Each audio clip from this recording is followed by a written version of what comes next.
Bismillahirrahmanirrahim. Assalamualaikum students. Welcome to ME Foundation School. How are you students? This is your new Oxford Social Study for Pakistan. 4th edition for class 4. Today we are going to start lesson number 9 Money. Student, हमारी ज़िंदगी में money पैसे की बहुत अहमियत है। रोज़मर्रा के इस्तेमाल की चीज़ों के लिए और मुख्तलिफ सर्विसेज का इस्तेमाल करने के लिए हमें मनी की ज़रूरत होती है। आज हम रीड करेंगे कि मनी का इस्तेमाल किस तरह करना चाहिए। We use money in our daily lives. The classroom you are in costs money to build. The electricity and water suppliers charge for their services. Your teacher are at work right now, earning their salaries. The food you have at lunchtime and the clothes you are wearing were both using money. हम अपनी रोज़मर्रा की ज़िंदगी में money इस्तेमाल करते हैं। जिस क्लासरूम में आप बैठे हैं, इसको बनाने के लिए भी पैसा खर्च होता है। इलेक्ट्रिसिटी और वाटर सप्लायर्स की सर्विसेज जो हम यूज़ करते हैं, इन सब के लिए चार्ज किया जाता है, अदायगी की जाती है। टीचर्स जो काम कर रही हैं, इन्हें इसकी सैलरी दी जाती है। जो फूड आप लंच टाइम में लेते हैं, कपड़े जो आप पहनते हैं, इन्हें खरीदने के लिए मनी इस्तेमाल होती है। We use money or wealth to buy goods and pay for services. हम मनी और वेल्थ, दौलत को सामान खरीदने, सर्विसेज को अदायगी करने के लिए इस्तेमाल करते हैं। Economics is the word we use for the study of the production, distribution and use of wealth. Economics means माशियात। माशियात वो लफ्ज़ है जिसे हम दौलत की पैदावार, तकसीम, मुताले के लिए इस्तेमाल करते हैं। When we buy goods or services, we make choices based on what we want, what we need and what we like. जब हम सामान या सर्विसेज खिदमात खरीदते हैं तो हम अपनी पसंद की बुनियाद पर चॉइस करते हैं कि हमें क्या चाहिए, हमारी ज़रूरत क्या है और हमें क्या पसंद है। ओके स्टूडेंट, यहाँ पे आप देख सकते हैं आइसक्रीम के डिफरेंट फ्लेवर्स नज़र आ रहे हैं। यहाँ आप देख सकते हैं vanilla ice cream 150 rupees, chalk chip ice cream 100 rupees, strawberry ice cream 50 rupees. इसमें से आपको जो पसंद है उसकी चॉइस आप खुद करते हैं। Which flavor of ice cream do you prefer? If you like vanilla ice cream the most and you do not like strawberry ice cream, you might choose to pay more to have it. If you do not have enough money to get a mint choc chip ice cream, you will have to choose a different flavor. कौन से flavour की ice cream आप लेंगे? अगर आपको vanilla ice cream बहुत पसंद है और स्ट्रॉबेरी आइसक्रीम पसंद नहीं है तो आप वनीला आइसक्रीम के 150 रुपीज़ पे कर सकते हैं। अगर आपके पास ज़्यादा पैसे नहीं हैं चॉक चिप आइसक्रीम लेने के लिए तो आप और डिफरेंट फ्लेवर्स चूज़ कर सकते हैं। If you had 1000 rupees, what would you do with it? We all make choices about what to do with our money. These economic choices have an impact on our lives. अगर आपके पास 1000 rupees होते तो आप इसके साथ क्या करेंगे? ये हमारी चॉइस है कि हम अपनी मनी को कैसे इस्तेमाल करते हैं। इन इकोनॉमिक्स चॉइसेस का हमारी ज़िंदगी पर असर होता है। Consider the following example. मंदरजा झील मिसाल पर गौर करें। Bobby spends his 1000 rupees in a cafe buying cake to share with his friend. Bobby ने 1000 रुपीज़ खर्च किए केक खरीदने के लिए जो इसने अपने फ्रेंड के साथ शेयर किया। Amber puts 500 rupees in her bank. She buy a slice of cake and some juice to share with her friend. Amber ने 500 रुपीज़ बैंक में रख दिए। इसने स्लाइस ऑफ केक और जूस खरीदकर फ्रेंड्स के साथ शेयर किया। Zainab buys some cake in the supermarket and sells them after school. She raises 500 rupees for charity and still has her 1000 rupees. Zainab ने कुछ केक्स सुपरमार्केट से खरीदे और सेल किए आफ्टर स्कूल। इसने 500 रुपीज़ चैरिटी में दिए। इसके पास अब भी 1000 रुपीज बच गए। इन these examples, the three people had same amount to spend. A plan for the amount of money coming in and the amount of money going out in a set time is called a budget. In example में तीनों अफराद के पास खर्च करने के लिए एक जैसी ही रकम थी। आपके पास जो अमाउंट होता है, आप प्लान करते हैं कि इससे क्या खरीद सकते हैं, कितनी मनी खर्च होगी। मनी को खर्च करने के लिए जो प्लान बनाते हैं इसे बजट कहते हैं। Each year, people, businesses and governments have to budget in order to decide what to do with the money they have. हर साल लोग, बिजनेसेस और गवर्नमेंट बजट बनाती है और डिसाइड करती है कि मनी को कैसे खर्च करना है। It is important to make sensible economic choices. सबसे इम्पोर्टेंट ये है कि इकोनॉमिक चॉइस अच्छी हो, पैसे को सही तरीके से इस्तेमाल करें, फजूल खर्ची ना करें। Every time we spend our money in one way, there are other opportunities or choices that we give up or miss out on. The cost of giving up on the next best choice is called an opportunity cost. हर बार जब हम अपने पैसे को एक तरह से खर्च करते हैं, बहुत सी अपॉर्चुनिटी चॉइसेस होती हैं जो हमसे मिस हो जाती हैं या हम छोड़ देते हैं। ये जो चॉइसेस होती हैं इसे अपॉर्चुनिटी कॉस्ट कहा जाता है। Opportunity cost is important to individual as well as businesses and government. When a shopkeeper has to close their shop for repairs, cleaning, buying new stock, a holiday or any other reason, they cannot sell anything. This is the opportunity cost. Opportunity cost अफराद के लिए जितनी important है, ऐसे ही businesses और government के लिए है। जब एक शॉपकीपर अपनी शॉप क्लोज करता है रिपेयर के लिए या क्लीनिंग के लिए, न्यू स्टॉक खरीदने के लिए, छुट्टी के लिए, किसी भी वजह से, तो वो कोई चीज भी सेल नहीं कर सकता है। ये अपॉर्चुनिटी कॉस्ट है। An individual might have to choose between taking on some extra work or having a day off. The opportunity cost if they take the day off is the money that they would have earned for working the extra hours. What could be the opportunity cost for working the extra hours? ये फर्द की अपनी choice है कि वो extra काम करे या वन डे ऑफ कर ले। अगर वो एक्स्ट्रा वर्क करते हैं, इसके लिए इन्हें एक्स्ट्रा पे किया जाएगा, वो उनकी एक्स्ट्रा अपॉर्चुनिटी कॉस्ट है। When the government decided to invest in one area, for example education, the opportunity cost might be that they spend less on another area such as building roads. Each year the government has to carefully budget because there is a limited amount of money available and there are many different things that need to be done. जब government decide करती है कि एक area में invest करने के लिए, for example education के लिए, तो इसे किसी और एरिया से अपना बजट कम करके एजुकेशन में लगाना होता है।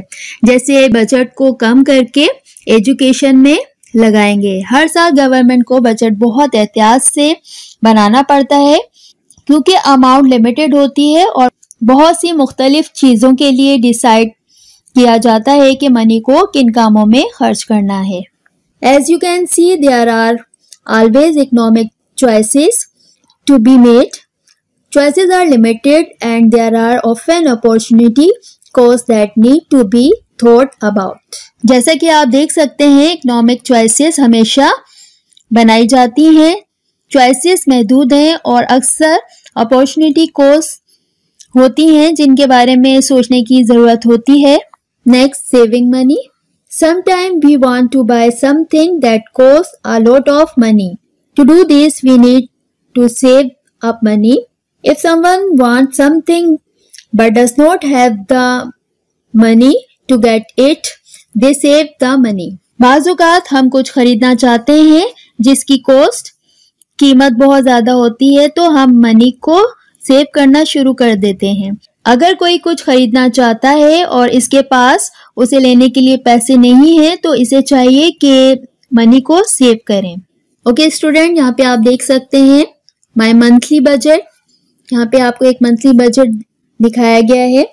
इसे 3 हिस्सों में डिवाइड किया गया है। फर्स्ट ब्लू लाइन देख सकते हैं आप, ये एसेंशियल फूड, रेंट, बिल जो बहुत जरूरी होते हैं उनके लिए हैं। नेक्स्ट हमारे पास सेकंड है orange line, other course, gym class, books और सिनेमा ट्रिप्स वगैरह के लिए है। थर्ड लाइन जो है सेविंग के लिए है, सेविंग कॉलेज फीस, इमरजेंसी के लिए जो सेविंग की जाती है, ये ग्रीन कलर से शो की गई है। ओके स्टूडेंट, सेविंग मनी हमारी लाइफ में बहुत जरूरी है। People can save money in different ways. Most people save their money in a bank. लोग मुख्तलिफ तरीकों से मनी सेव करते हैं। ज्यादातर लोग बैंक में मनी सेव करते हैं, ये आप देख सकते हैं। ओके स्टूडेंट, यहाँ पर आपका चैप्टर कंप्लीट हुआ। यहाँ पर हमने सीखा कि पैसे को किस तरीके से इस्तेमाल किया जाता है, बजट क्या होता है, सेविंग करना क्यों जरूरी होता है। नेक्स्ट हम स्टार्ट करेंगे book work. Okay student, exercise A, right what each of these word means. यहाँ पे कुछ वर्ड्स दिए गए हैं, इनके मीनिंग आपको लिखने हैं।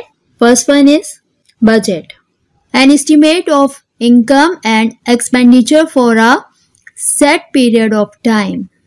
Second is saving, the money saved through a bank. Third है economics, study of production, distribution and use of wealth. Fourth is economic choice, the impact on our lives on the choice we make with our money. Okay student, यहाँ पर आपकी exercise ए complete हुई। Next हम start करेंगे copy work. Today we are going to start second term weekly homework assignment 18 class 4 social studies. Task 1, read unit number 2 lesson number 9 money and make a title page. Number 2, write the meaning of the given words. Task number 3, choose the correct answer. Task number 4, answer the following questions. Task number 5, book work. Task number 6, activity. Task number 1, read unit number 2 lesson number 9 money and make a title page. Reading हम कर चुके हैं, आप दोबारा से करेंगे। Next हम title page बनाएंगे। Unit number 2 lesson number 9 money, date mention करेंगे। Task number 2, write the meaning of the given words. यहाँ पे आपको कुछ वर्ड्स दिए गए, इनके आपको मीनिंग लिखने हैं। नेक्स्ट पेज रेडी करेंगे। Unit number 2 lesson number 9 money, words meaning के लिए कॉलम बनाएंगे। कॉस्ट लागत, गुड्स सामान, इकोनॉमिक्स माशियात, अपॉर्चुनिटी मौका, चैरिटी सदका खैरात, इन्वेस्ट सरमायाकारी, प्लान मंसूबा, वेल्थ दौलत, सेंसिबल समझदार, अमाउंट रकम। Task number 3, choose the correct answer. Number 1, we use dash in our daily lifes. Option barter, goods, money. Money पे टिक लगाएं। नंबर 2, वी यूज मनी और wealth to buy goods and pay for dash. Option services, buildings, ice cream. Services पे tick लगाएं। Number 3, dash is the word we use for the study of the production, distribution and use of wealth. Option economics, English, science. Economic पे tick लगाएं। Number 4, people can dash money in different ways. Option sales, buy, save. Save पे tick लगाएं। Number 5, most people save their money in a dash. Option school, park, bank. Bank पे tick लगाएं। Task number 4, answer the following questions. Question number 1 is what goods and services do you use every day? The answer is we use meat, milk, vegetable, bakery, goods, toys, petrol, etc. We use different services like electricity, gas and water supply. Question number 2 is, what is the most money that you would spend on one ice cream? The answer is, I would spend 100 rupees on one ice cream. Question number 3, when should you start saving?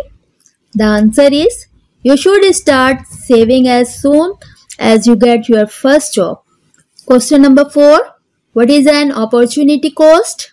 The answer is, the cost of giving up on the next best choice is called an opportunity cost. Task number 5, exercise A, page number 69. Task number 5 book work है. ये exercise A page number 69 done in book में हम कर चुके हैं. Task number 6 activity exercise C, calculate the following question number 1 and question number 2 from book page number 69 in your copy. Task number 6 में आपको activity करनी है. इसमें आपको न्यूमेरिकल्स दिए गए हैं जिन्हें आपने सॉल्व करना है अपनी कॉपी में. Exercise C, calculate the following. Question number 1. Bilal wants to buy an ice cream for each of his 28 classmates and himself. A chocolate ice cream is for 30 rupees and a vanilla ice cream is for 20 rupees. What is the cheapest total cost for him to get one ice cream for each person? Okay student, यहाँ पे आपको numerical दिया गया है. बिलाल चाहता है कि वो आइसक्रीम खरीदे अपने लिए और अपने 28 क्लासमेट के लिए. चॉकलेट आइसक्रीम 30 रुपीज़ की है और वनीला आइसक्रीम 20 रुपीज़ की है. सबसे चीपेस्ट अमाउंट की आइसक्रीम हमें बतानी है जो वो हर एक के लिए खरीद सके. ओके स्टूडेंट, इसे सॉल्व करेंगे. सबसे पहले हम डाटा बनाएंगे. Total number of mates 28, Bilal खुद भी हैं तो +1 करेंगे तो ये हो जाएंगे 29 स्टूडेंट्स. वन वनीला आइसक्रीम, एक वनीला आइसक्रीम का जो रेट है वो 20 रुपीज़ है. यहाँ पर हम 29 को 20 से मल्टीप्लाई कर देंगे तो हमारे पास आंसर आएगा 580 रुपीज़. तो टोटल कॉस्ट कितनी होगी? 580 रुपीज़. नेक्स्ट हमारे पास है question number 2. A woman earns 40,000 rupees per month. How much will she earn in a year? If she uses the budget plan on page 67, how much money will she save in a year? Okay student, यहाँ पे एक woman है जो per month उनकी salary जो है 40,000 rupees है. अब हमें ये बताना है कि पूरे साल में वो कितना कमाती हैं. उसके बाद पेज नंबर 67 पे जो हमें बजट दिया गया है, अगर वो उस तरीके से सेविंग करें तो पूरे साल में उनके पास कितने पैसे जमा होंगे. तो हम स्टार्ट करते हैं. सबसे पहले डाटा बनाएंगे. पर मंथ अर्न जो है 40,000 रुपीज़ है. अर्न इन अ ईयर हमें मालूम करना है. स्टूडेंट, आपको पता है कि 1 ईयर में कितने मंथ होते हैं? 12 मंथ होते हैं. तो हम 40,000 को 12 से मल्टीप्लाई करेंगे तो हमारे पास आंसर आएगा 4,80,000 रुपीज़. ओके स्टूडेंट, अब हमें थर्ड पार्ट निकालने के लिए save money in a year यानी कि वो पूरे साल में कितनी सेविंग करेंगी ये बताना है. तो पेज नंबर 67 पे जो बजट प्लान दिया गया है उसके मुताबिक थर्ड पार्ट निकालने के लिए 4,80,000 को 3 से डिवाइड करेंगे तो हमारे पास आंसर आएगा 1,60,000 इन अ ईयर. तो यहाँ पर जो उनकी पूरे साल की सेविंग होगी वो कितनी होगी? 1,60,000 रुपीज़. नेक्स्ट हम इंडेक्स बनाएंगे. Unit number 2, lesson number 9, money, words meaning, choose the correct answer, question answer, book work and activity page mention करेंगे. ओके स्टूडेंट, यहाँ पे आपका असाइनमेंट नंबर 18 कंप्लीट हुआ. मुझे यकीन है आपको समझ में आ गया होगा. अपना काम अच्छे तरीके से कंप्लीट करें. स्टूडेंट, ये आपके स्कूल की वेबसाइट है www.esylearning.pk. यहाँ आपको आपके असाइनमेंट मिल सकते हैं, आप इसका विजिट करें. अल्लाह हाफिज़.